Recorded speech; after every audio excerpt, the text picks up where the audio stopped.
Dead as a Doornail, Book 6 of the Stan Kraychik Mysteries. Author, Grant Michaels. Publisher, St. Martin's Press, New York. Narrator, Eric Aust. Chapter 5.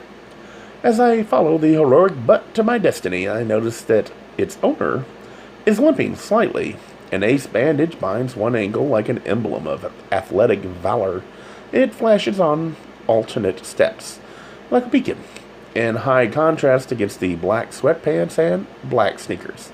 His sweatshirt is black too, like his hair. From my rearward vantage, the only points of light on the guy are his hands, his neck, and ears, and that ace bandage. Then, without warning, the gimpy gait activates a kinky quirk of mine, and I feel an urge to nurse and heal the wounded warrior walking before me. This flow nightingale reflex is especially strong when the injured souls are athletes, since they appear more helpless than ordinary people when hurt. He leads me many blocks to a cafe called Members Only. A friendly-looking dog is sitting on the sidewalk out front, patiently awaiting its owner inside. It looks like a cross between a standard poodle, uncoiffed, and an Airedale Terrier, but with wavy black fur. Maybe it's some new breed. A Poodale, or an Airpoo. The wounded warrior pets the dog, and the dog licks his hand. Then the hero goes into the cafe. It's 1 o'clock, just about time for a coffee break. So I follow him inside. Honest, all I want is a cup of coffee. It's a smallish place, and it's jammed with guys who all look 25 years old, with big square jaws, smooth skin, bright eyes, radiant smiles, and broad shoulders. They all seem related, if not by blood, then by looks and behavior. They chatter noisily through a rush of caffeine or endorphins, depending, I guess, on whether they're heading to or coming from their respective workouts. I stand for a moment just inside the door to get the lay of the land, and in Members Only there are plenty of potential lays, so why do I feel like a stranger? The general chatter seems to be about a new piece of workout gear just arrived from Southern California. One very bossy boy proclaims himself the sole New England distributor, and he pitches the product like he's competing for the Grand National Tupperware Championship. The product is a men's upper body support system called the Peck Pouch. The quotes are his. It's basically a form-fitting spandex athletic shirt, cut short to expose the midriff and those ripped washboard abs. But the genius of the Peck Pouch, that's really what the man says, the genius, lies in the strips of twilled tape that form two scooping crescents from the center neckline to each of the underarms. The result is two pouches that contain support and delineate the cultivated male breast. Woohoo! From one corner of the cafe, someone calls out, "Oh, dollface, it's a crush your heart bar." Attention has been usurped from center stage, and we all face the challenger. He's sitting alone and sipping a tall coffee drink topped with a big puff of whipped cream. He wears a fawn-colored fedora, oversized sunglasses, and a pink cashmere jacket. "They had those bras back in the 50s, he said with his first-hand knowledge of another generation, maybe even another planet. The hostess of the Peck Pouch party retorts, "Back when your tits started sagging, Myron." "I was only a teenager then," says the challenger. But La Peck Pouchette has reclaimed the spotlight. He encourages the cafe boys to try on the product. They eagerly peel off their shirts and release their plumped-up muscles from confinement. Suddenly, the cafe is awash in naked torsos.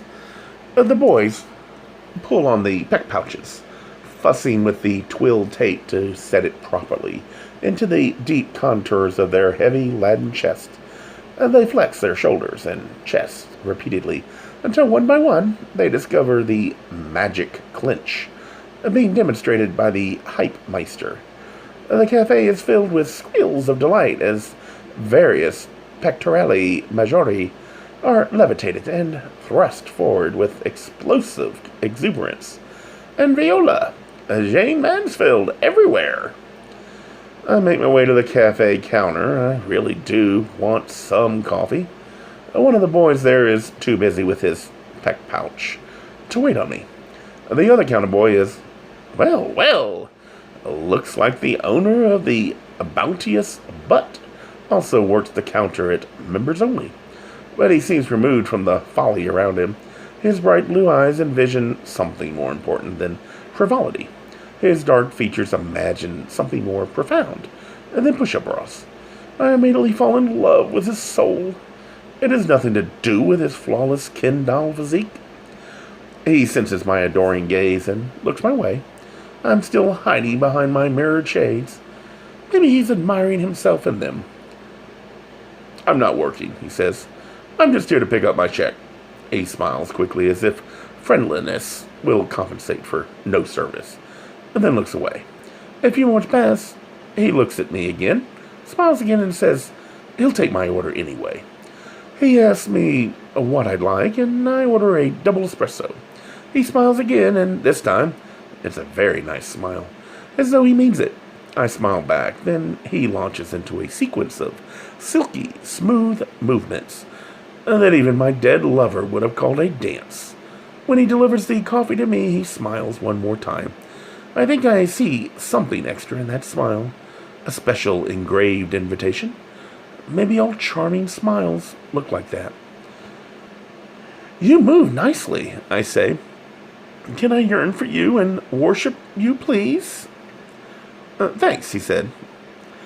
Some guys like to use their heads. I like to use my body, so that's what I do. Now I know we are star-crossed. We are perfect complements. Me with my mind and him with his soul. My nursing instinct speaks for me. What happened to your foot? Let me kiss it. Make it better. I heard it at the gym, he says. A voice behind me remarks disbelievingly. Did you really? You? The master of your body? The voice is carried on a cloud of very expensive cologne. How tragic. I turn around and see the cashmere dandy named Myron making his way to the counter. Through his sunglasses, he shifts his concealed gaze between me and the coffee boy, and then settles it on him. Why is it that some people can get service from you even when you're not on duty? The office boy says, because some people don't demand it. Do I demand anything from you? Says Myron. Have I ever? Aren't we friends?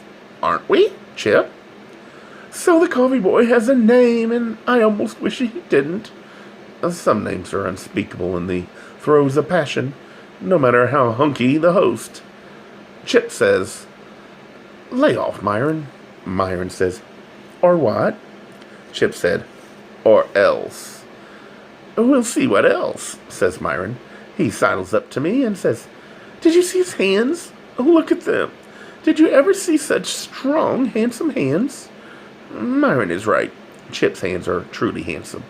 I hadn't noticed until now, distracted as I was by his other attributes. His hands are big and square. Even the fingers look muscular. It's worthy of worship as the less subtle aspects of his beauty. I look down at my own hands. They're big and meaty too, but compared to Chip's, they look soft and feminine. Despite the many years of hair work, they had made my hands as powerful as a concert pianist. They simply don't look as strong and regular as Chip's, and the illusion of strength is intoxicating. Myron says, aren't they the most beautiful hands you've ever seen on a man? And they're always so perfectly manicured. He makes a move to take one of Chip's hands in his own, but Chip pulls away.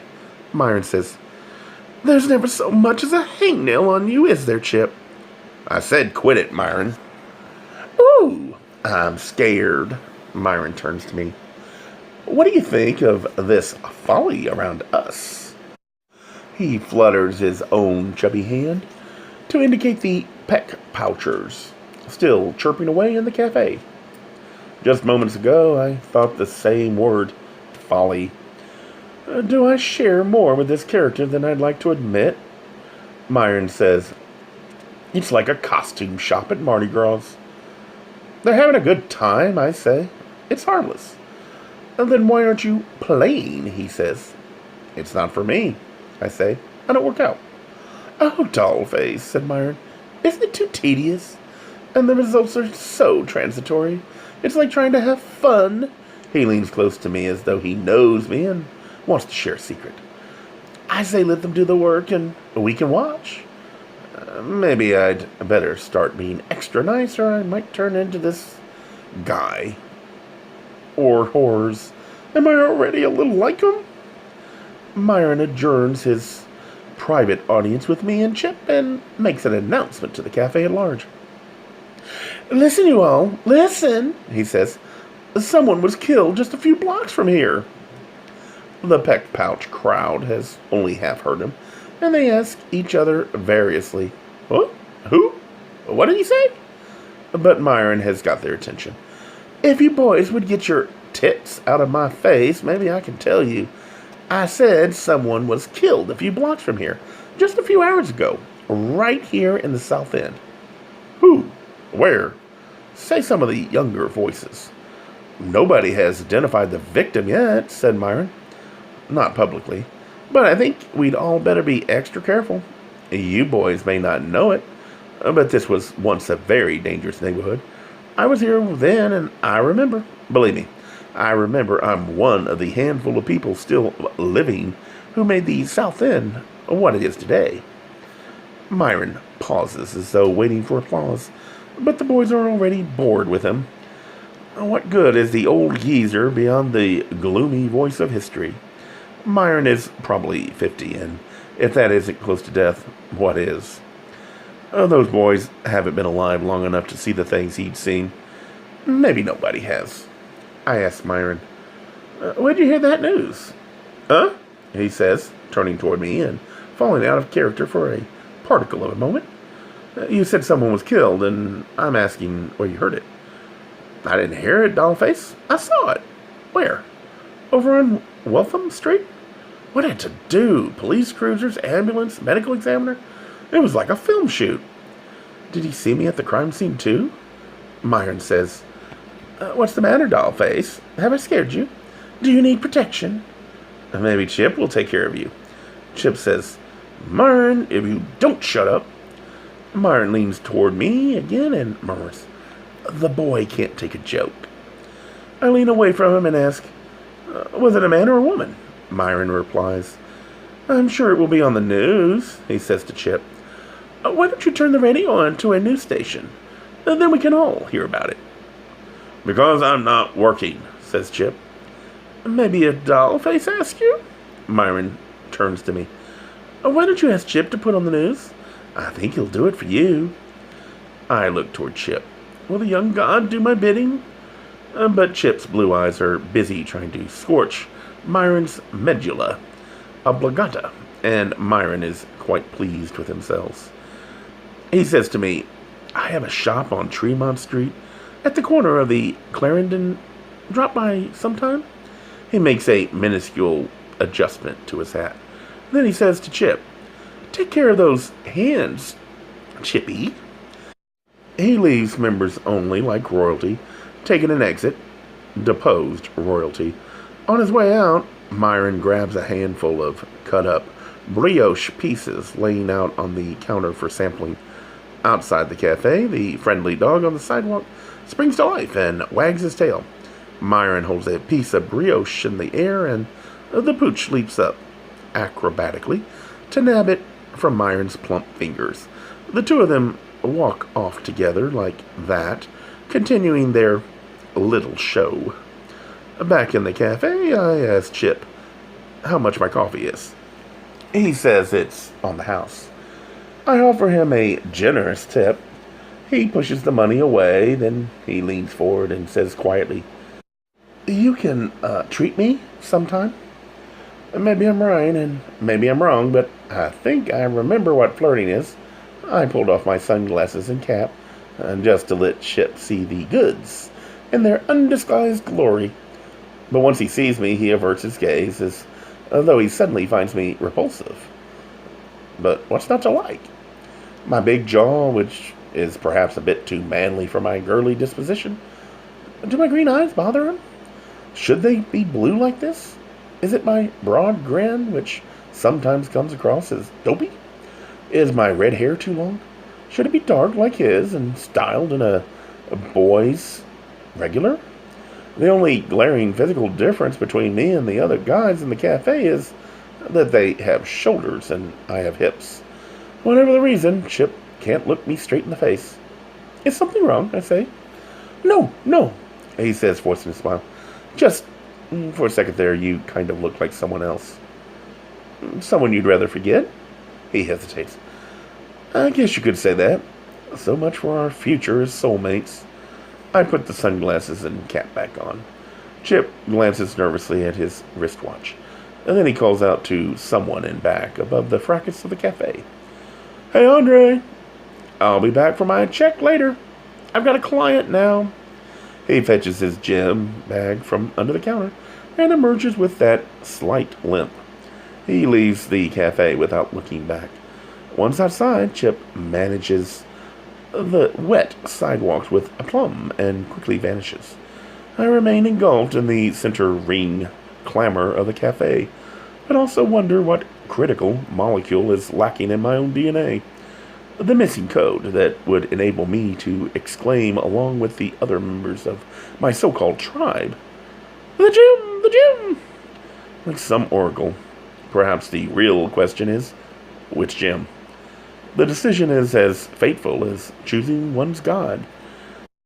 I leave the cafe to continue my self-appointed rounds as neighborhood wool gatherer. Weather-wise, what began as a freak snowstorm has transformed itself into lakelets of slush everywhere, thanks to the now blazing afternoon sun. Gay Mysteries audiobooks. I think it is easy to hate a label, but a face humanizes the word. So this effort is twofold: to offer comfort to those like myself that your world didn't end because you don't fit into the view of acceptable society on both sides, and in hopes of helping those with family that are LGBTQ, that it doesn't mean we are aliens from the child they once knew. Reassure them so they can maybe be supportive at the same time, being true to their values.